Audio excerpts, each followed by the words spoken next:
시작할까요? 216쪽 보세요. 일제 우리나라 한국사를 애고가는 부분이 있을 겁니다. 첫 번째 보겠습니다. 내용, 식민 통치의 합리화와 정숙. 당군 조선을 부정, 패배적 역사의식을 일본 애들에게 강제로 주입하려고 했더라. 그 세 가지가 있는데 첫 번째가 타율성론, 두 번째 정체성론, 세 번째 당파성론. 첫 번째 타율성론. 일본 애들이 우리 역사를 애고가는 대표적인 세 가지가 있다는 거예요. 첫 번째가 타율성론. 한국사는 예세의 간섭에 타율적으로 전개되었다. 그 대표적인 게 임나 일본부설이다.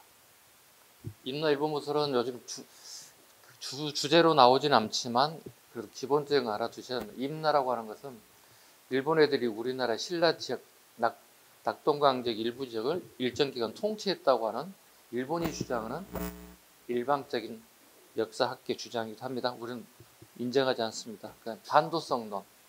일본이 보는 우리나라는 반도국가의 특징을 가지고 있다는 거예요. 반도국 특징. 그러니까 우리가 이렇게 보시면 여기가 중국 대륙이 있잖아요, 그죠? 이렇게 바다에서 볼록 나온 거, 이것도 반도국가라고 불러요. 반도. 삼면이 바다로 둘러싸여 있다 이런 뜻을 가지고 있습니다. 이런 지정학적 이치 때문에 일본의 영향을 받을 수밖에 없었다. 그런 의미를 가지고 있는 게 반도성 국가라고 합니다. 정체성 논합니다. 한국 사회는 내적 발전 없이 고대사회 단계에 정체되어 있다. 봉건사회 결혼이라고 합니다. 그러니까 봉건사회를 뛰어넘어가야 되는데도 불구하고 계속 넘겨 있다는 거예요. 그러니까 고려시대라든가 조선시대라는 나라를 갖다 일본에 봤을 때 봉건 국가로 보고 있다는 겁니다. 세 번째, 당파성론. 한국사의 오랜 당파성은 분열성에 간 민족성에 기인한다. 지금 학계에서는 당파성이라는 용어를 쓰지 않습니다. 붕당론 이렇게 얘기합니다. 우리가 지금 현재 정당 정치란 게 있죠. 우리는 뭐 국민의힘, 민주당 이런 식으로 그 정당 정치를 얘기하는데요. 일본 애들이 우리 역사를 약간 폄훼할 목적으로 당파성, 이래서 당을 만들고 계속 치열하게 싸우더라고 이런 의미를 가지고 있습니다. 이걸 주도한 단체가 있다. 조선 반도사 편찬위원회가 이걸 주도하게 되었다. 조선 편수회를 학대 개편하여 우리 역사를 애고가는데 그 대표적인 게 조선사이다. 이거 기출이기도 합니다. 기출이기도 합니다.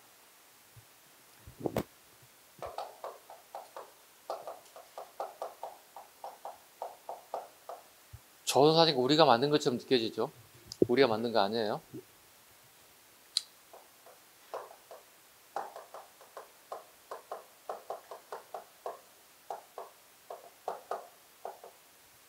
얘들이 만든 거예요. 조선사 편수회가 만든 거예요.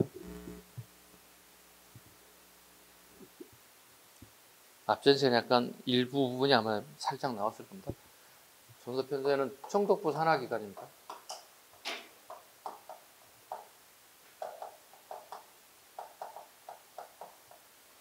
이건 주 일본인 관료들로 조직되어 있어요.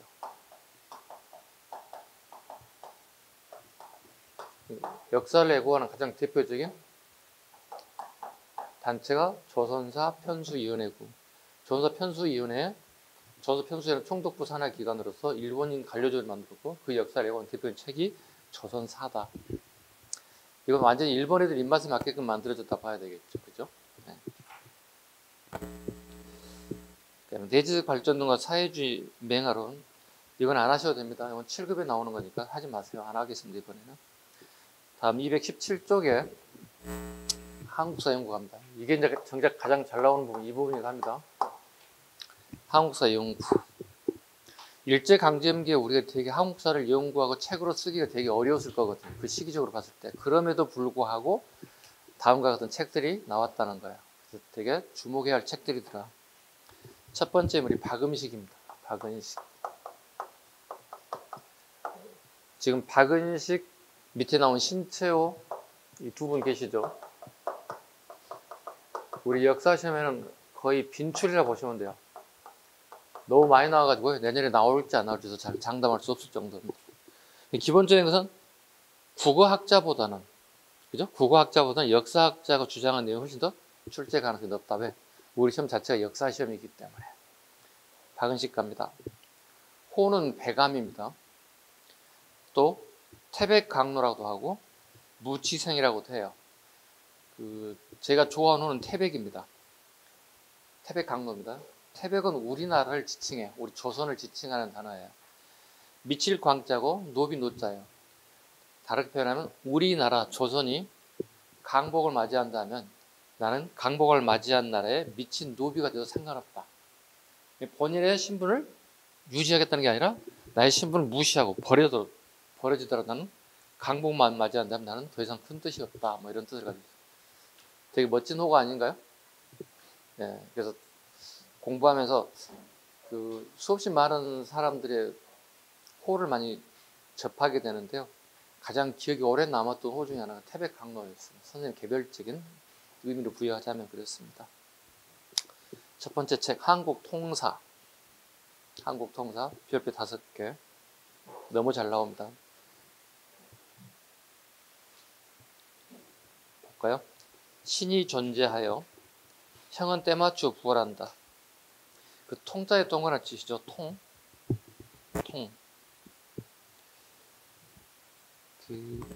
통자가 들어가는 게 두 가지가 있죠. 이렇게. 이건 단군 조선부터 보통 고려 말까지 역사를 갖다 한국 통사 이렇게 할 때 이 통자를 쓰죠. 그러니까 A부터 Z까지라는 뜻이야. A부터 처음부터 끝까지를 전부 다 통할 통자겠든 이런 한자를 쓰는 거야. 근데 지금 박은식의 통자 봐봐. 박은식의 통자는 다르죠. 이건 고통스러울 통자예요. 고통스럽다는 뜻이에요. 그러니까 어느 한 일정 부분부터 A부터 뭐 C면 C가까지 일제 강점기 기간에 고통스러운 역사를 적었다 이런 뜻이에요. 구분할 수 있겠죠? 통자의 한자가 몇 가지로 쓰인다? 우리 역사에 두 가지가 있다. 통할 통자, 처음부터 끝까지 A부터 Z까지. 두 번째 여기는 박은식 한국 통사는 고통스러울 통자다. 어느 특정 부분에 일제 강점기에 고통스러운 우리의 역사를 기록하고 있다는 뜻이에요. 자, 내용 갑니다. 이 내용이 너무 시험에 잘 나왔다는 얘기죠. 신이 존재 불멸하면 형은 때맞추어 부활한다. 신이 존재 불멸하면 형은 때맞추어 부활한다. 일본 애들이 우리를 없애려고 하지만 우리나라는 그대로 그 존재가 있다는 거예요. 그대로 유지할 거라는 겁니다. 이 정도까지만 하셔도 됩니다. 깊은 내용 더 있는데요. 이 정도까지만. 한국 독립운동 지혈사. 독립운동가들이 피 흘리면서 죽어가는 얘기들을 기록했어요. 독립운동가들에 대한 기록입니다. 유교 구신론. 유교를 구하는 새로운 이론이라는 얘기죠. 민중이 중심이 되어야 한다. 포교를 해야 될 것이다. 양명학을 받아들여야 할 것이다.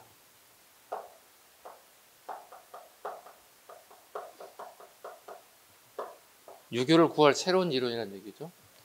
박은식 선생님 대표는 유학자이기도 해요. 유학자이기도 합니다. 유학의 업그레이드판이 일명 성리학이잖아요. 이렇게 발달된 거잖아요. 그죠? 공자 맹자식에 나왔던 학문이 유교가 성리학으로 발전시키죠. 송나라의 주의를 통해서. 그런데 일제강점기에도 끊임없이 많은 사람, 유학자, 성리학자들이 세계가 돼가지고 계속 지도계급들, 지배계층들만 세계가 만들어지고 있다는 거예요. 이건 아니라는 얘기예요. 나라를 빼앗겼음에도 불구하고 이건 아니라는 얘기예요. 새롭게 구할 수 있는 새로운 이론이라는 얘기죠. 그래서 여기에 추가돼야 되겠죠. 이게 양명학이라는 얘기예요. 예. 되게 학문적이고 되게 좀 실용적인 게 필요하다는 거죠. 학문적인 것에서 실용적인 게 좀 추가돼야 되지 않겠느냐. 이게 대표님 양명학이 들어가야 된다는 얘기죠. 주장하는 학자들이 이제 청나라 말기에 깡유이라는 사람들이 주장되기 시작하죠. 대표적인 깡유이죠. 여기에 우리 것만 아니라 서양의 사상과 서양의 기술도 받아들여야 한다. 일명 뭐죠? 변법 자강이죠. 법 제도도 바꿔야 될 거고, 그다음에 서양의 기술도 받아들여야 한다. 이런 변법 자강론들을 주장하더라. 일명 변법 자강론도 필요하더라.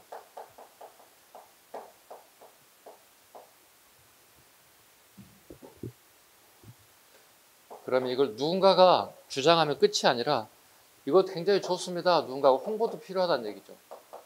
그렇지 않나요? 우리나라에도 어떤 정책을 펼치면 어떻게 국정 홍보처에서 어떻게 끊임없 이와 같은 정책을 우리 정부가 펼치고 있습니다. 국민들이 다수의 국민들에게 알려줄 필요가 있다는 거죠. 홍보도 필요하더라는 거예요. 왕양명 실기. 양명을 받아들이게 되면 제일 먼저 양명학자이기도 하고요. 동명학에 대한 얘기. 발해터적 건국지 명림답부전 청계소문전을 펼쳐했다. 명림답부전을 밑줄 그어야 됩니다. 명림답부. 전자는 잘라야 됩니다. 청계소문에 전자를 자르시고 저는 전기죠. 이인들의 전기를 할 때 전자가 들어가 있는 거죠. 명림답부는 내용을 물어보자는 게 아니라 다음 명림답부 같은 사람이 활약했던 나라에 대한 설명을 하는 거 물어본단 말이에요. 고구려 최초의 국상이기도 합니다. 네, 고구려의 최초의 국상이기도 합니다. 고구려에 대한 내용을 물어볼 거라고 봅니다. 그 다음에 청계소문전이 있는데요. 원래 청계소문이 아니죠. 원래는 뭐죠? 고구려 말의 대표적인 장수가 연개소문이죠. 그죠? 연개소문입니다. 연개소문이 고구려 장수로서 엄청난 큰 업적을 남겼죠. 그렇죠? 근데 고구려 연개소문 사후에 이 연개소문의 자식들이 신라에 항복하고 당나라에 항복하고 뭐 여러 가지 복잡한 사정을 거쳐간 결과적으로 이 자식들이 당나라로 기해할 수밖에 없었다는 거죠. 고구려가 멸망하게 되면서. 그리고 당나라에서는 융합정책을 펼칩니다. 여러 나라의 패배한 나라들의 지도계급 등뿐만 아니라 일반 백성들도 끌어들여서 당나라의 발전을 쓰이죠. 근데 이때 비석이 하나 남아있어요. 연시 자식들의 비석이 남아있는데 비석에 연개소문이 아니라 청계소문으로 이렇게 청계소문의 후에 천땡땡 이렇게 나온단 말이에요. 그 얘기는 곧 뭐냐면 당나라 황제의 이름이 이연이었어요. 근데 여기에 연자를 쓸 수가 없는 거예요. 그래서 뭐라 적은가요? 연개소문 대신에 천자를 적어주는 거예요. 이렇게. 이와 같은 현상을 우리는 피희현상이라고 불러요.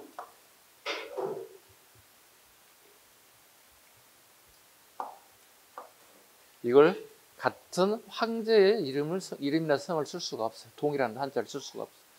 이걸 피희현상이라고 불러요. 희는 왕의 이름, 황제의 이름을 갖다가 뜻해요. 황제나 왕의 이름을 휘라고 불러요. 그리고 여러분 가끔 뭐 검색을 해보시면 무슨 왕 검색하는데 휘 누구 이렇게 나올 거예요. 아, 이 사람 이 본명이 어린아이가 태어나면 우리 아버지들이 대부분 이름을 짓잖아요. 그죠? 근데 우리는 보통 쓰는 용어가 이름을 지었다 이렇게 하지만 왕실에서는 휘를 지었다 이렇게 휘. 오케이? 그래서 같은 동일한 희를 쓸 수 없기 때문에 전부 다 연이 천으로 개명될 수밖에 없었다. 그 다음에 비읍 시옷 안 하셔도 될 것 같습니다. 그 다음에 신청으로 바로 갑니다. 여기도 별표 5개짜리입니다. 조원사 연구초. 랑은 하랑 사상입니다. 하랑도 사상을 하랑도가 우리의 민족의 뿌리라고 본다는 거죠. 주장하였으 묘청의 난을 랑가 사상의 대표로 인정하였습니다.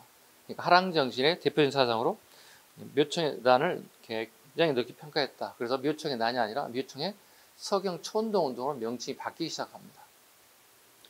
물론 우리 역사책에는 같이 공존해 있습니다. 묘청의 난, and 또는 묘청의 서경 천도 운동. 근데 후자가 더 훨씬 더 많이 쓰게 된 계기가 된 것은 신채호 선생의 이와 같은 조선사 연구초 때문에 그렇다. 조선상고사 역사는 아와 비아의 투쟁의 기록이다 그랬습니다. 아는 우리죠. 비아는 우리 민족이 아니겠죠. 그러니까 우리 민족과 타 민족 간의 투쟁의 기록을 역사라고 표현하고 있다. 조선상고사에서 두 개 묶으셔야 됩니다. 조선사 연구초하고 조선상고사를 묶어서 구분 요함 적어놓으시기 바랍니다. 끊임없이 나올 겁니다. 그러니까 내용이 이 내용이 어느 책에 나오는지 끊임없이 물어본다고. 외우는 방법 간단합니다. 선생님이 조선사를 연구해 봤더니 묘청에 천도운동만 게 없었어요. 신채호 선생을 얘기하고 있습니다. 조선상고사 우리 옛날 역사를 뒤집어 봤더니 선생님 역사는 뭡니까? 옛날 역사를 뒤져봤더니 나와 우리 민족이 타민족, 우리 민족이 타민족 간의 전쟁의 기록이더라. 그러니까 역사를 보는 관점은 신지어 선생은 전쟁의 기록을 본다는 뜻이에요. 일까요? 그 시대를 잘 반영하고 있는 거예요. 왜냐하면 우리가 일제 강점기를 겪고 있다 보니까 우리가 해야 할 일은 뭐라는 얘기죠? 저기요, 우리 해방시켜주세요. 독립시켜주세요. 그럼 일본이 안 듣죠. 들을 리가 없잖아요. 아니, 독립시켜도 애시당초 들어올 애들도 아니잖아요. 네. 그분이 주장하는 거죠. 무장 투쟁을 통해서 우리가 쟁취 현장을 보여주고 있는 게 대표적인 게 조선상고사를 통해서 보고 있습니다. 독사 신론, 역사를 보는 또는 역사를 읽는 새로운 이론의 뜻입니다. 시간, 공간, 인물적 3요소를 파악, 민족주의 사학의 연구 방향을 제시했다. 역사를 보는 새로운 이론이다. 우리 봐보시죠. 우리는 나라를 빼앗겼잖아요. 그죠? 조선이라는 나라를 빼앗겨버렸다고. 우리는 희망이라는 게 있냐는 얘기죠. 없죠. 근데 우리는 희망을 주고 싶죠. 역사학자 신채호 선생은 주고 싶죠. 역사를 보는 새로운 이론이다. 그래서 독사 신론을 갖다가 얘기하고 있습니다.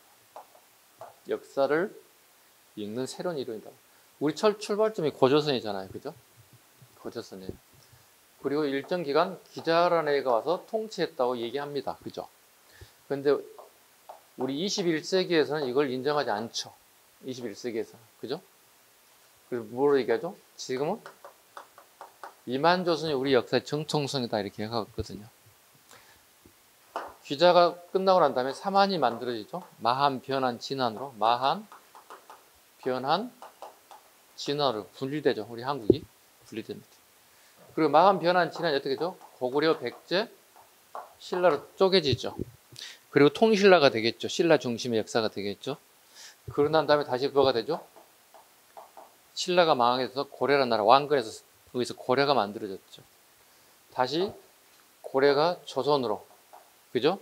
조선 다음에 우리가 일제 강점기로 지금 현재 접어들고 있는 시기의 신채호 선생이 살고 있어요. 그죠? 그럼 역사를 보는 관점은 뭔가요? 하나의 나라, 하나의 국호, 나라 이름이 이용화란 게 없어요. 이용화란가요? 다 바뀌었잖아요. 지금 이렇게 왔잖아요. 그럼 이것도 언젠가 어떻게 된다는 얘기죠?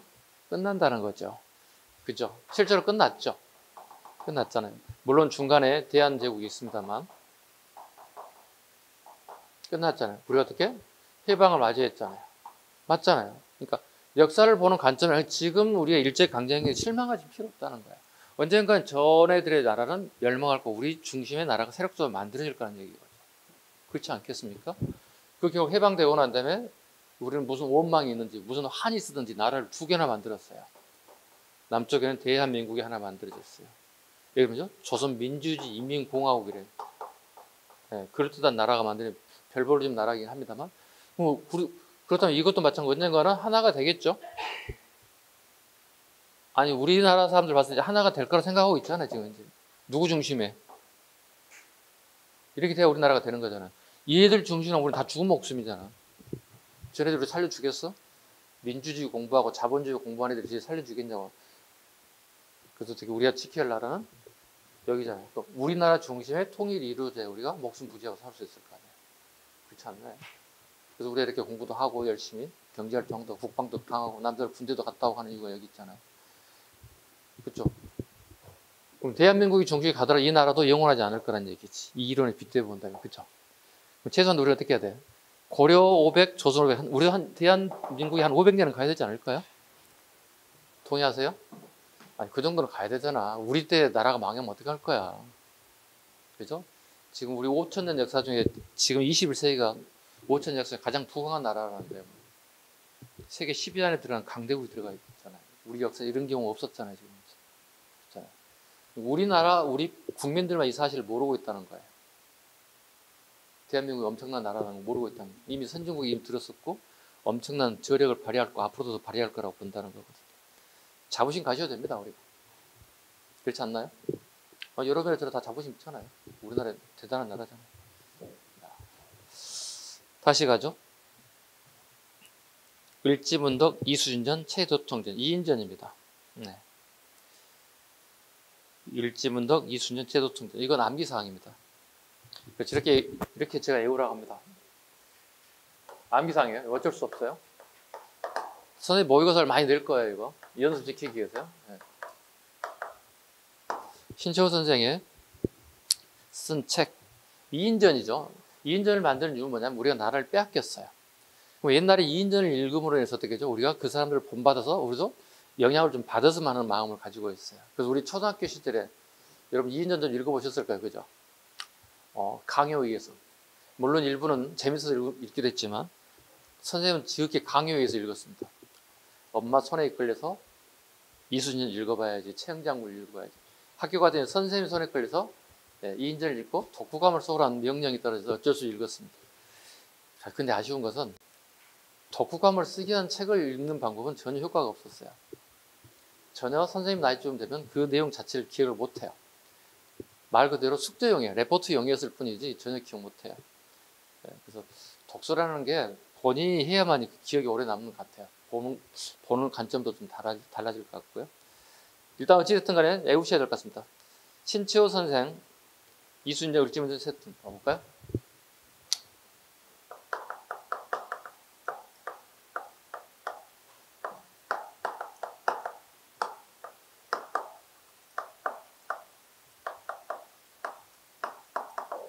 이렇게 외우면 될 것 같아요. 나머지는 박은식으로 넣어주시면 돼요. 하나만 외우시면 돼요. 신채호 선생 외울 사람은 최영장군 뿐입니다. 여기 살 붙이면 돼요. 이렇게. 핵심 여기 있습니다. 암기사입니다. 주로 물어보는 게 신채호 선생 외울 사람은 최영장군 뿐입니다. 이렇게.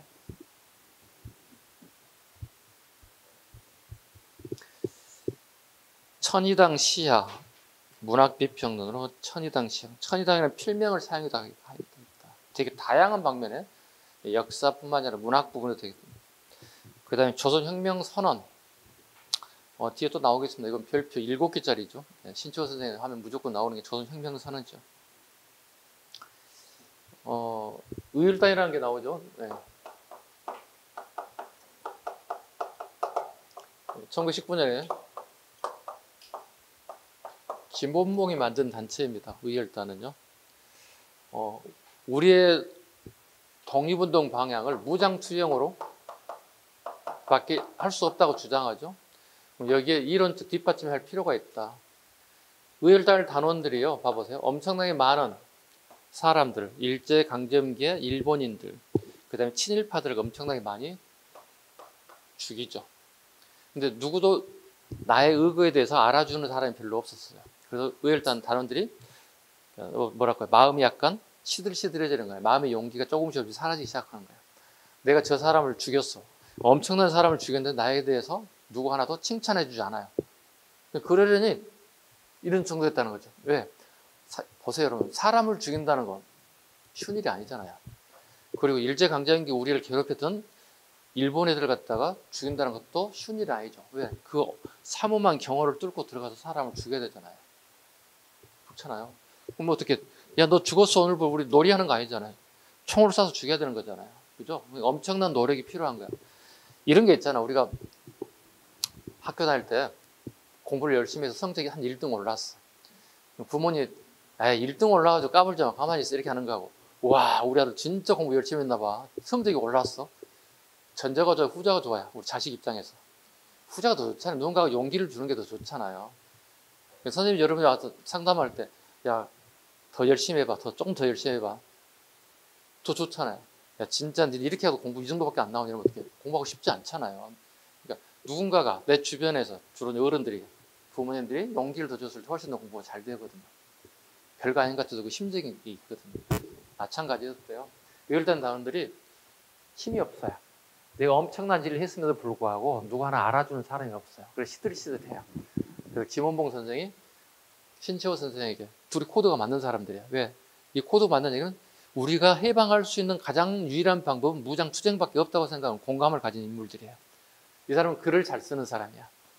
이거 하나 써주세요. 의열단 단원들이 좀 심적으로 이해가 될 수 있는 글을 써주세요.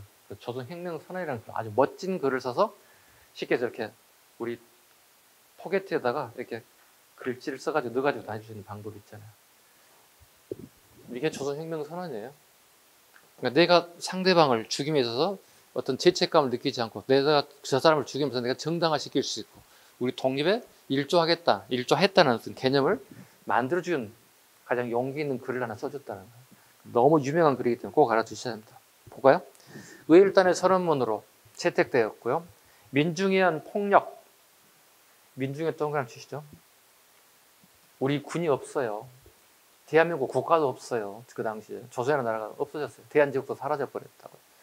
민중에 의한 폭력이라는 얘기죠. 누가 해주지 않는 거야. 우리 스스로 우리 국민들 백성들이 민중이 해야 된다. 폭력, 혁명을 강조하였습니다. 기타 단편 소설로 되게 다방면이 있는데 꿈 하늘, 단재 유고집 등이 있습니다. 꿈 하늘이 한 15년 전쯤에 우리 공무원 시험에 국가직의 기출문제이기도 합니다. 되게 황당했죠. 왜냐면 신채호 선생은 거의 대부분 무장투쟁에 대한 것만 나오는 걸로 인식되고 그렇게 공부를 해왔는데 느닷없이 꿈 하늘이 확 출제가 되는 경우가 있었어요. 그런데 친구들이 맞는 이유는 뭘까요? 우리가 공부를 하다 보면 사지전당이잖아요. 사지전당의 특징이 뭐예요? 이건 아니야. 속관내잖아요. 그죠? 이건 아니야. 줄이잖아. 조금씩. 이건 1번 아니야. 2번도 아닌 것 같아요. 3번, 4번 같은데 이거 아닌 것 같아. 이런 식으로 골라내는 것도 되게 여러분 능력치예요. 대부분 20문제 중에 한두 문제를 꼭 그런 게 나올 거거든요. 그런 연습도 되게 필요해요. 속아내는 거예요. 이거 아닌 것부터 떨어내는 거예요. 정인보, 조선사 영구예요. 헷갈리죠. 신채호 선생 조선사 영구 초예요. 정인보는 조선사 영구예요. 뒤에 초가 붙냐는 데 따라서 완전히 달라지는 거예요. 을이 죽으면 곧 민족 역사도 죽는다. 을입니다. 을을 되게 강조했다. 이거 영어로 번역이 되게 어렵습니다. 우리만이 알 수 있는 게 을이죠. 그렇다고 외국인들 을이 뭐냐고 물으면 스프릿? 아니거든요. 이해하기 어려워요. 을을 우리나라 사람들이 알 수 있는 게 을이라는 단어죠. 신채호 선생의 민족주의 사관을 계승, 발전, 고대사 연구를 하게 되었습니다. 양명학 실학연구, 양명학 연로를 편찬을 가했습니다. 또 12년, 2012년 신채호, 박은식, 신규식, 김규식 등과 상하이 동제사를 조직했대요. 상하이 밑줄, 동제사 밑줄. 7급 비출이에요. 9급에 나온 적 없어요. 아직. 문일평. 맞았다. 정인보. 광개토대왕 비문을 연구. 일본 학자의 고대사 애곡을 바로잡는 이바지였다. 별표 2개 정도. 기출 지문입니다.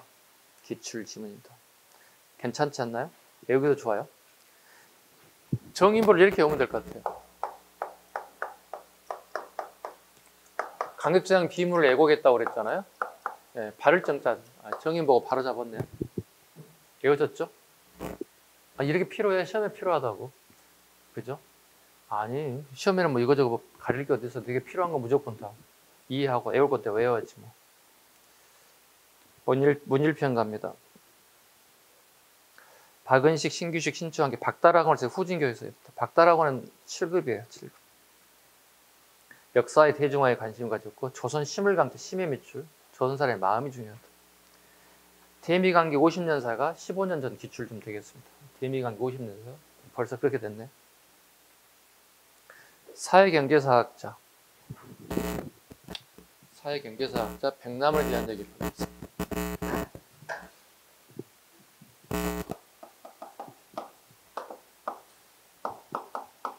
원래 이 백남원 선생님 문제는 거의 7급 전유물이었는데요. 한 5년 전부터 이제 9급 전유물로 내려오게 됐습니다. 결과적으로 백남원 선생님 누구나 다 알아야 된다는 뜻입니다. 조선 사회경제사를 조술했답니다. 책 제목 외워야 됩니다. 조선 사회경제사. 조선 사회경제사. 정체성론을 비판하였대요. 정체성론 미술로 씁니다. 정체는 수도되어 있다는 겁니다. 일본 애들이 우리를 비판하는 내용 중에 하나입니다. 야, 니네들은 여기 딱 수도되어 있어. 더 이상 앞으로 나아가지 못하고 있어. 왜냐면 우리는 항상 앞으로 나아가려고 하는 진취성을 가지고 있는데 수도되어 있대요. 또 한국사가 세계사의 보편 법칙에 따라 발전하였음을 강조하고 있습니다. 밑에 박스에 제가 설명하는 게 있어요. 볼까요? 백남원 선생이 이렇게 일본 애들에 대해서 우리가 반격을 하는 겁니다. 삼국 이전의 사회는 우리가 원시 공산사였대요. 삼국 이전에는 원시 공산사회, 공동 생산, 공동 분배란 뜻이에요. 공산이란 말은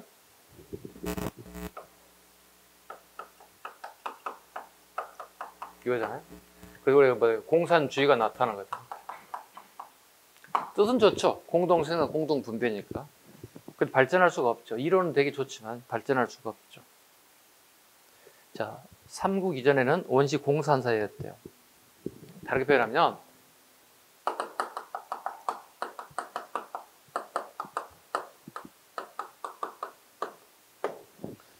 우리가 먹고 사는 일이 뭐야? 생산해야 될 거 아니야, 그죠? 뭐 보리 농사라든 쌀 농사라든 밀 농사라든 생산해 우리 먹고 사는 거잖아요, 그죠? 그러니까 생산의 주체가 누구냐 본다는 얘기예요.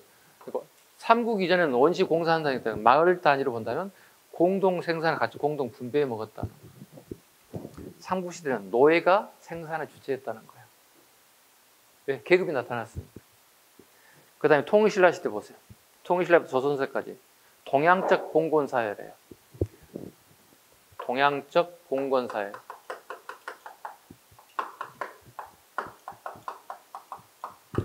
다른 건 뭐죠? 주종관계죠. 주인이 있으면 종이 있다. 주인이 종에 의해서 생산의 주체가 되게끔 만든다는 거죠. 주종관계. 우리 가끔 공부하던 봉건주의야 이거. 봉건국가 이런 얘기할 때 잘 모르는 분 되게 많아요. 봉건주의란 말이 이거예요. 주종관계, 주인과 종의 관계. 즉 종이 생산의 객체가 되었다는 뜻이죠. 개항 이후에 이식된 자본주의. 우리가 1876년 강화도 조약을 통해서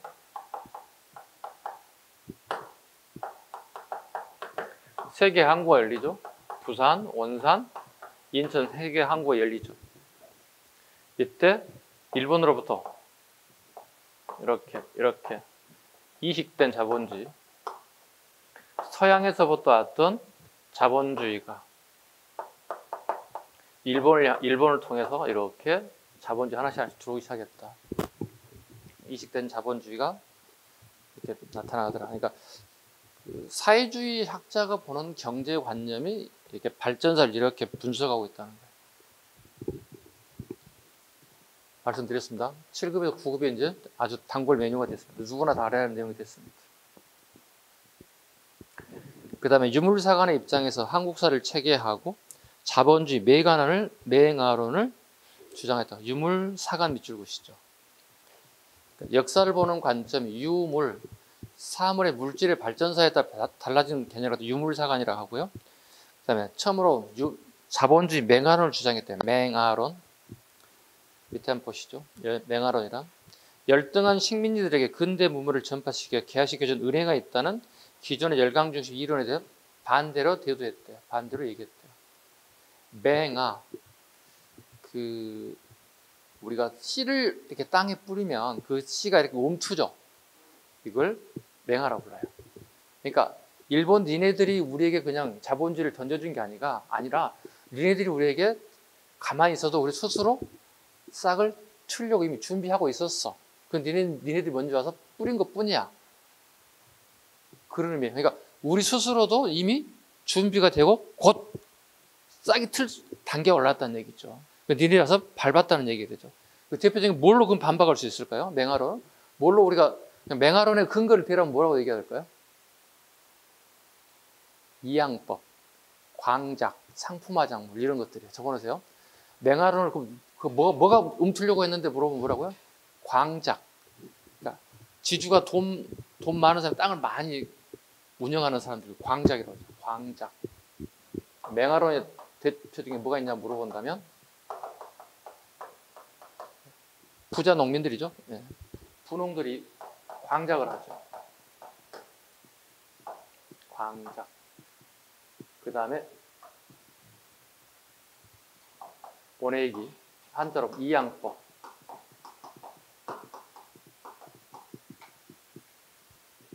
그 다음에 발전하죠. 상품화 작물들이 나오기 시작하죠. 맹한으로 일본을 비판하는 거죠. 얘들이 자본주의를 이식된 자본주의 주지 않았어도 우리는 충분히 스스로 이겨내려고 하고 있었지. 이런 모습이 있었지. 얘기하고 있습니다. 오른쪽에 박극채, 전석담 안 하겠습니다. 거의 나올 줄 알았습니다. 진단학회 34년 한국의 역사, 언어, 문학 및 주변국의 문화를 연구하기 위해 조직된 학술단체. 학회는 일제에 대한 항일 민족운동의 주목적이 아닌 순수한 한글 연구단체이기 때문에 강벌 마저 다시 활동을 하게 됐습니다. 순수한 학술 연구 단체로 맺을 것이고 실증사학의 영향을 받아서 진단 학보를 발간, 철저한 문헌 고증, 고증 강조, 이병도, 고유섭, 이병기, 이상백, 이윤재, 문일평, 손진태, 최연배 등이 만든 게 진단학회입니다. 조선학 운동.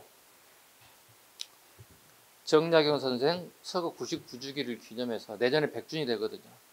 기념사업을 하나 해야 되지 않겠느냐, 그 논문 발표하는 게 제일 밑에 보면 여유당 전서예요. 여유당 전서예요.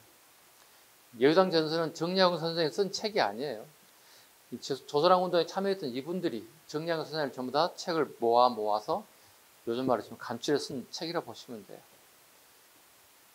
이때 18세기에 나타난 이 아저씨들 우리 뭐라 부를까? 처음으로 이 사람들 실학이라 부르고 이 사람들을 실학자라 부르자 이렇게 얘기했다는 거예요. 그래서 우리가 처음에 실학이라는 단어가 처음 조선학 운동하신 분들에 의해서 처음 나타나기 시작했다. 됐죠? 이 정도까지만 하시면 될 것 같습니다. 조선학 운동에 대한 정인부, 안재용 같은 인물들. 221쪽 한글 연구단체. 역사단체라든가 역사학자들에 비해서 좀 비중은 떨어지지만 시험인지라 이것도 단체하고 활약했던 부분 조금 알아야 할 필요가 있다. 국문 동식 안 하셔도 됩니다. 조선의 연구회 봅니다. 연구회하고 밑에 학회가 있어요. 조선의 연구하고 학회. 학회는 좀 더 순위 더 높아지는 겁니다. 내가 국어를 전공했다면 국어 무슨 학회가 있어요. 국어를 전공하는 전공자들이 모이는 모임을 갖다 학회라 불러요. 가끔 여러분 학교 다니다 오신 분들 이렇게 오늘 1교시 수업 들었는데 펑크 났어요. 왜요? 그랬더니 교수님 학회 나갔대요. 되게 좋아하는 친구 반, 싫어하는 친구 반. 아이씨 잠도 들려고 왔더니 펑크야. 어떤 친구 어우 그렇지 않아도 어제 술 먹어서 정신이 하나도 없는데 잘 됐네 뭐 이런 경우도 많이 있거든요. 경험이 있을 거예요. 조선 연구회 갑니다. 주시경 국문연구소를 개설합니다. 가학의 하나, 오늘날 한글날이죠. 가학의 하나를 처음으로 개정. 한글이라고 하는 잡지를 간행. 그죠? 한글 보건도 노력했다는 얘기죠. 연구에서. 학회 갑니다. 학회는 좀 더 커집니다. 수준이. 그죠? 한글 맞춤법 통일안을 제정했대요. 한글 맞춤법 통일안. 표준어 제정 기준으로 씁니다. 표준어 제정했대요. 지금 우리 21세기는 서울말을 표준어로 한다 이렇게 규정되어 있죠. 그 표준어 제정하기 위한 가장 근본적인 밑바닥 작업 뭐 해야 돼요? 전국의 사투리를 다 끄집어 모아야 되는 거예요. 전라도 사투리, 충청 사투리, 부산 사투리, 환경 사투리, 평안 사투리, 경기 사투리 다 모아야 되는 얘기예요. 이걸 누가 다 하냐고. 그죠? 그때 서울에 유학으로 와 있는 지방의 학생들의 숙제를 주는 거예요. 레포트를 주는 거예요. 당신들 이번 방학 기간에 내려가글랑 올라가글랑 그 지역의 사투리를 다 연구해 오시오. 이게 숙제였어요. 되게 쉬운 방법이죠. 학자들이 직접 지방을 돌지 않더라도 처음이니까 누군가는 숙제 레포트를 가져올 거 아니야. 그걸 기준으로 해서 처음 표준어가 만들게 됐대요. 예래 표기법도 통일됐답니다. 당시. 그리고 우리말 큰 사전 편찬 시도. 우리말 큰 사전 편찬을 시도했답니다. 결국 수도되죠. 못하게 됐죠. 결국 42년에 조선 학회 사건으로 훨씬 더 커진 사건이 있습니다. 문학회, 의학회, 음성 3개 있죠. X 안 하셔도 됩니다. 출제 안 될 거예요. 조선 학회 사건 제일 밑으로 가세요. 선생님 왜 적어놨어요? 편제상 적어놓은 거예요. 편제상. 이런 것도 있어요. 편제상 적어놓은 거예요. 조선 학회 사건 갑니다. 일본어 상용 정책을 펴던 일제는 민족 정신을 내세워 내란을 깨한다는 제목으로 학회 회원 33명을 구속, 고문, 옥중 생활로 이어진 이윤재, 한징 등이 사망. 이 사건을 조선학회는 해체. 제일 밑에 보십니다. 함흥 학생 사건에 봅니다. 함경도죠. 함흥 예학교 학생이 한국어로 대하다가 일경의 발각 치조를 받던 중 사전 편찬을 담당하던 정태진이 관련된 것이 알려졌고 관련자 구속, 검거된 33명 중 16명을 조선민족 정신을 유지한 조선민족 정신을 유지해야지. 유지한 내란죄로 함흥 형무소에 수감되면서 결과적으로 조선학회는 철퇴를 맞게 됐습니다. 실은 내용은 이렇습니다. 그 여학생, 오늘 지금 여고생이죠. 여고생이 집에 와서 일기를 적었어요. 우리 학교 시절에 일기 많이 적었던 기억 나잖아요. 요즘 우리가 이제 성인이 되다 보니 일기를 안 적죠. 귀찮아서. 그죠? 그것도 있고, 감성이 메말라서 적을 것도 없어요. 솔직히. 그죠? 선생님들한테 메모를 이렇게 하게 되는데요. 친구 만나서 밥 먹고 커피 먹어도 이 정도밖에 없어요. 네. 뭐 술 먹고 밥 먹고 이런 것밖에 없어요. 맨날 적는 게. 여러분도 비등하실 것 같아요. 네. 편지가 아니라 일기를 적었다는 거예요. 탈탈 털어도 안 나오는 거야. 이 학생들이 디아했던 내용을 정보를 하는데. 그래서 그 이 학생 집에 찾아가서 뒤지기 시작하는 거야. 뒤지다 보니까 일기장이 나온 거야. 일기장에 한글로 적혀 있는 거야. 한글 못 쓰게 돼 있는 시기니까. 한글 내용을 봤더니 오늘 친구하고 학교에서 조선어로 얘기해도 되게 편하고 좋았다. 이런 글이 발견됐어요.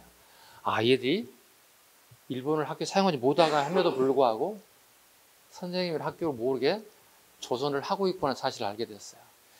그걸 그 학생만 처벌하자니 어떻게 해요? 너무 가벼운 거야. 그래서 거기 나오는 정태진이라는 사람이 영향을 받아서 이 학생이 이렇게 됐다는 거야. 그럼 정태진을 잡아들여야 될 거냐. 그럼 서울에 있는 정태진을 데리고 함흥까지 가야 되는 거야. 그럼 정태진이 왜 가겠습니까? 함흥 학교에 당신을 초대해서 요즘 말하면 특강을 좀 하게끔 해달라고 한다는 그런 속임수, 게임을 통해서 데려와서 바로 두 사람을 이렇게 엮어가지고 구속시켜버려요, 사건이. 지금 생각하면 어이도 없고 말도 안 되는 얘기지만 그 시기는 가능했던 얘기들이에요. 우리 힘이 없고 인권이 보호되지 않는 시절이었으니까 충분히 가능합니다. 그게 그 유명한 함흥 여학교 사건입니다. 이걸로 해서 우리가 앞으로 조선말을 아예 쓰지 못하게 만들어졌다는 뜻입니다. 됐죠? 페이지 넘겨보겠습니다. 각종 편찬 사서갑니다. 계몽사서. 기타 사서에 황현의 매천야록은 꼭 봐야 됩니다. 네, 매천야록. 황희정승의 후손이기도 합니다. 황현은요. 네, 매천은 황현의 호이기도 합니다. 야록이니까 정사가 아니라 야사라는 뜻이 되겠죠. 네, 일제강점기에 황현이 보는 시각의 역사책 매천야록. 주로 흥선대원군 얘기 때 많이 나오는 부분이기도 합니다. 그래서 흥선대원군 사료 나올 때 거의 대부분 매천야록 이렇게 나오죠. 그 다음에 덕사신론 이미 했고요. 국사교과서, 유년필독, 현체입니다. 유년이니까 어린아이들 읽을 역사책을 만들었다는 거죠. 동국사를 안 하셔야 될 것 같습니다. 그 다음에 밑에 황현의 절명시 갑니다. 별표이기도 하고 기출이기도 합니다. 기출 사료이기도 합니다. 절명은 뭐죠? 내가 죽기 전에 마지막으로 쓰는 시죠. 유고시가 되는 거죠. 1910년 나라가 망했죠. 그래서 일명 경술국치죠. 경술국치, 한일 병합으로 인해서 본인이 더 이상 살아갈 이유가 없어서 죽어버리는 방법인데요. 죽는 방법은 이거였습니다. 마약입니다. 대마입니다. 대마를 소량 섭취하게 되면 통증도 가라앉히고 괜찮은 약재로 쓰일 수 있지만 대량 흡입하게 되면 어떻게 죽을 수밖에 없어요. 치사량이 넘어가니까. 근데 이분이 죽을 작정으로 치사량을 먹어버렸어요. 근데 바로 옆집에 동생이 살았음에도 불구하고 형 집에 큰 문제 없겠죠. 한 이틀 뒤쯤 갔어요. 근데 치사량을 먹고 이미 죽은 상태였어요. 근데 이 글이 하나 남겨 있었어요. 읽어보겠습니다. 새와 짐승도 슬피 울고 강산도 찡그리고 무궁화 온 세상이 이젠 망해버렸어라. 가을 등불 아래 책 덮고 지난날 생각하니 인간 세상에 글하는 사람 노릇하기 어렵기만 하구나. 지식인으로서 어떤 비애죠. 지식인으로 비애를 갖다가 글로 표현하는 게 절명시입니다. 이거 던져주고 물어본 건 뭐예요? 무조건 경술국지. 1910년대에 대한 얘기를 무조건 선택지 골라내셔야 됩니다. 이해 가셨죠? 또 이렇게 나올 수도 있겠죠. 이 시가 쓰여진 있었던 전의 사실로 옳은 것. 1910년 전 얘기하는 거고. 이 시가 쓰여진 이후의 사실로 옳은 거. 1910년 이후가 되겠죠. 한일 병합 이후로 되겠죠. 그러니까 되게 문제는 다양하게 출제자 마음대로 낼 수 있어요. 어찌됐든 뭐 최소한 또 절명시에 1910년에 나라 빼앗기면서 썼다는 정도 우리가 알고 있어야 됩니다. 국어 연구가입니다. 서유견면 정도 이미 했던 것 같은데요. 독립협회 하면서요. 유길준이 보빙사로 미국을 가죠. 미국을 가서 학교를 다니게 되고 다시 우리나라에 들어오면서 어떻게 책을 하나 쓰게 되죠. 그게 서유견문입니다. 종교계 활동가입니다. 천도교 손병희. 개벽, 신여성 잡지 등을 간행했습니다. 문화운동을 전개, 청년의 소년의 조직, 잡지, 어린이를 간행하게 됐다. 대종교, 이분들은 당군 할아버지를 모신 분들입니다. 제일 밑에 보시죠. 중광단을 모체로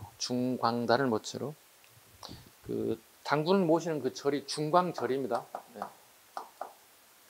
우리 크리스마스 예수님 탄생하듯이 중광절에서 따는 단어가 중광단이 된대요.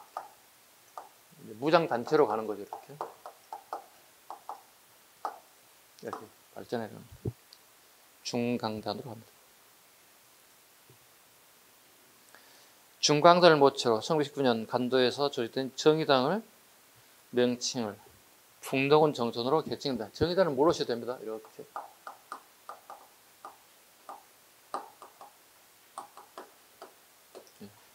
북록은 정서군. 한자 쓰다 좀 어렵죠. 북록은 정서군. 서자가 대신할 서자입니다. 북쪽에 있는 우리 군인 아저씨들이 현재 우리나라 나라를 빼앗긴 무정부에 정부가 없어요. 그죠? 무정부 상태죠. 정부 역할을 대신하는 우리 군인들이 하겠습니다. 이런 뜻이에요. 북록은 정서군. 설록은 정서군, 북록은 정서군. 지정학적 이치 한번 봐봅니다. 이렇게 독립운동 방향이 정해지죠. 네. 여기를 서간도, 여기를 북간도. 오케이? 여기에 정부 하나 만들겠다고. 여기도 만들겠다고. 여기는 뭐야? 설록은 정서군. 여기 뭐야? 북록은 정서군이라고. 자, 봐. 뭐라고요?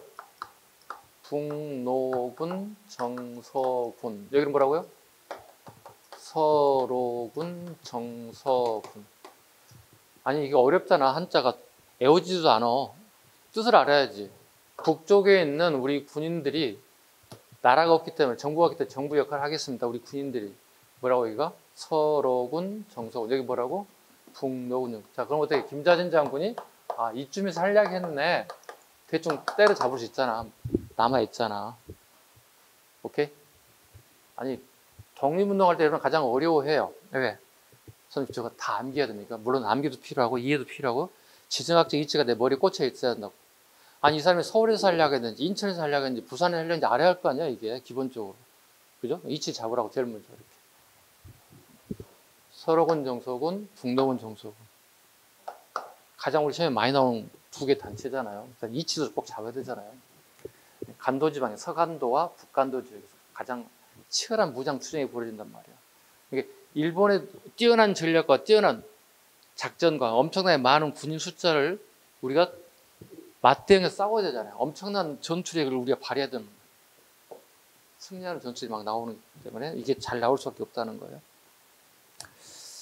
불교 환영을 갑니다. 일제히 사찰령 제정과 포기규칙을 반포하였다. 각 사찰이 독립적으로 운영하던 산중공의제를 부정했대요. 일제들이. 그리고 전국에서 사찰을 30개 본사를 편집시켰대요. 산중공의제란 사찰의 주지스님을 승려들의 선거, 투표를 통해서 주지스님을 뽑는 거였어요.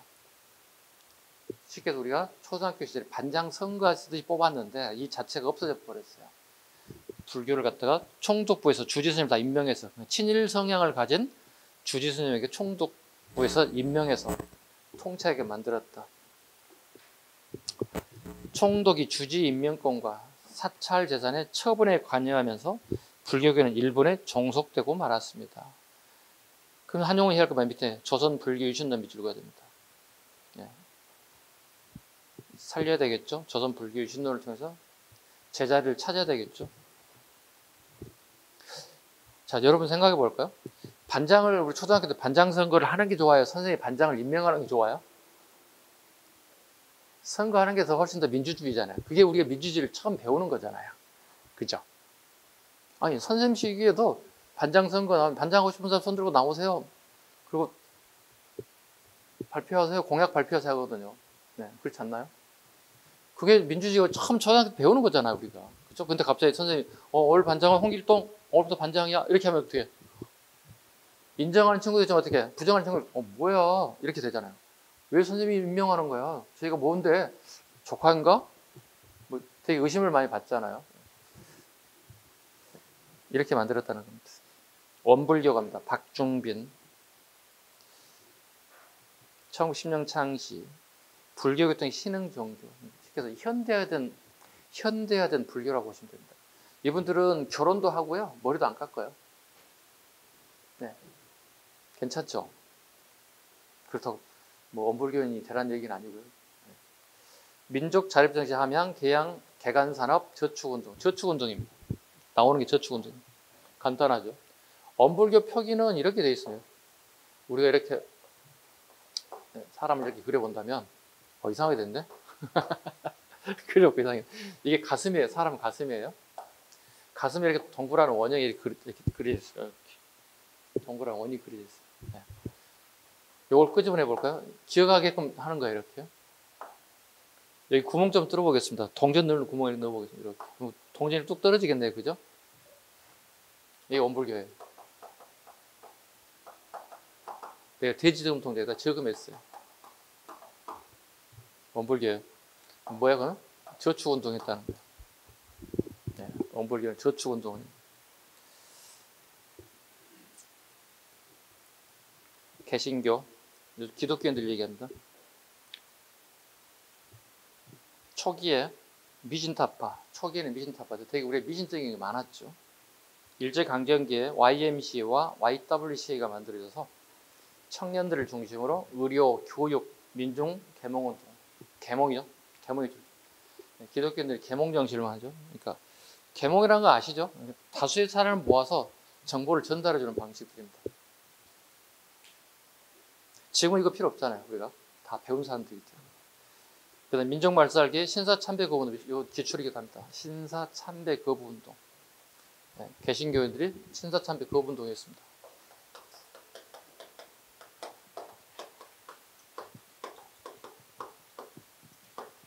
자, 우리 기독교인들 봐보시죠. 죽은 사람을 향해 제사 지내나요? 기독교인들이 계시죠? 제사 안 지내시죠? 죽은 사람에게 절 하나요? 안 하잖아요. 다 안 하잖아요, 지금 이제. 신사는 뭔가요? 자, 일본 애들이 봐봐요. 일본 군인이 됐던, 그 다음 일본 정부 관료가 됐던 얘들이 우리 조선반도로 이렇게 넘어왔을 때 희생된 일본인들이 있어요. 그리고 신사라고 하면 이렇게 돼 있어요. 집이에요, 이렇게. 집을 만들었어요. 그래서 입회를 모시는 거예요. 무슨 홍길동 신이 이렇게 적어. 우리 집에 가끔 제사 이런 식으로 이렇게. 우리가 여기 와서 절을 하라는 얘기예요. 조선인들에게. 쉽게 생각해 볼까요? 여러분 집에 부모님 계시죠? 부모님 계세요? 부모님을 혹시 누군가 가서 우리 부모님을 살해했어요. 하다가 살해자가 나중에 죽었어요. 그분에게 저기 우리 아버지 어머니 죽여서 고맙습니다. 절하라는 얘기가 되는 거잖아요. 가능합니까? 말도 안 되는 거잖아요. 이걸 강요한다는 거예요. 그거 해야죠. 그래서 우리가 항상 우리 TV 뉴스 나오는 것 중에 하나예요. 잘 봐보세요. 일본이라는 나라와 우리나라가 가장 민감하게 접점이 생기는 게 신사참배예요. 일본의 총리가, 가장 내각적인 총리가 신사참배했다. 그럼 중국과 우리나라 난리가 나는 거예요. 왜? 일제강점기에 일본 애들이 그 무력을 통해서 한반도와 중국을 군홧발로 밟았다고. 그리고 우리 부모님을 죽였다고. 우리 조상들을 죽였다고. 그런데 그분들에게 가서 합리화시키는 거잖아요. 절을 한다는 얘기는. 참배한다는 얘기는. 우리나라 사람들에게 봐봐. 여러분들에게 야, 참배. 야, 니네 할아버지 내가 죽였거든. 잘 죽였지. 인사해. 이런 꼴이 되는 거예요. 말이 안 되는 거잖아요.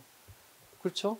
그래서 앞으로 뉴스 보실 때 일본 뉴스 나오거든요. 신사참배에 했다. 누가 공물을 바쳤다. 그러니까 총리는 못 가요. 왜냐 중국과 우리나라 관계 때문에. 공물만 보내는 거야. 쉽게 요즘 돈만 보내는 거야. 돈봉투 보내는 거야. 이렇게.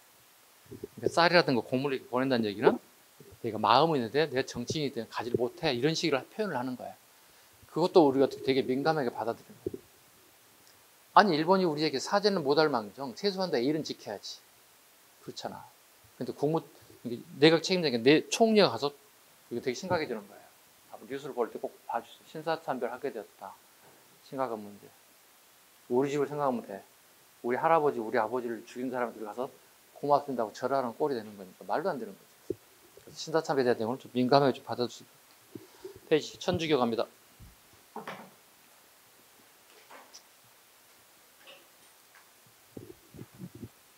프랑스화 수교로 신앙의 자유가 허용되었고 고아원과 양로원이 설립됐습니다. 사회사업이 전개됐고 잡지 경향을 발행하였습니다. 천주교는 카톨릭인 거 아시죠? 어떤 사람은 선생님 카톨릭은 뭐고 천주교가 뭐가 이러는데 중국어로 번역될 때 이게 천주가 된 거야. 카톨릭이. 원어는 카톨릭이 맞아. 중국식 명칭이 천주교. 보통 두 가지 다 쓰고 있어요. 우리나라에서는 카톨릭, 천주교. 강정기갑니다. 무장단, 의민단 밑줄로 쓴다. 의민단. 대단하죠, 우리 종교인들도. 의민단 조직 북록은 정성과 연계하여 청산리에 참여했대요. 북록은 정서 여기 있죠. 김자진장과 의민단이 합주해서 청산리 전투에서 승리하게 됐대요. 네. 언론 활동가입니다. 조선일보, 동아일보. 조선일보.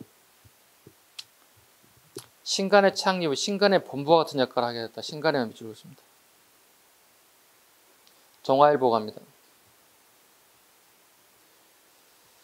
부나로드 운동 갑니다. 부나로드 운동. 이 정도까지만.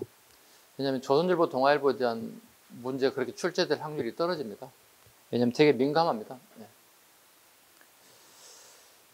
그 다음에 제일 하단부에 동아일보에 민족적 경륜이라는 게 있습니다. 김성수 별표 하나 하겠습니다. 기본입니다.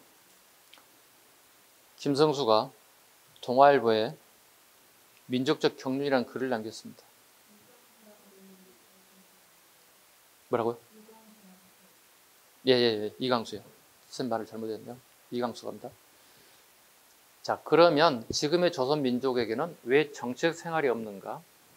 일본이 조선을 병합한 이래로 조선에게는 모든 정치 활동을 금지한 것이 첫째 원인이다.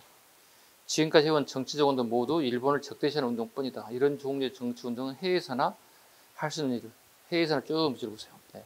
정치 운동은 해외에서나 할 수 있는 일이고 조선 내에서 허용되는 범위 내에서는 일대 정치적 결과를 조직해야 한다는 것이 우리의 주장이다.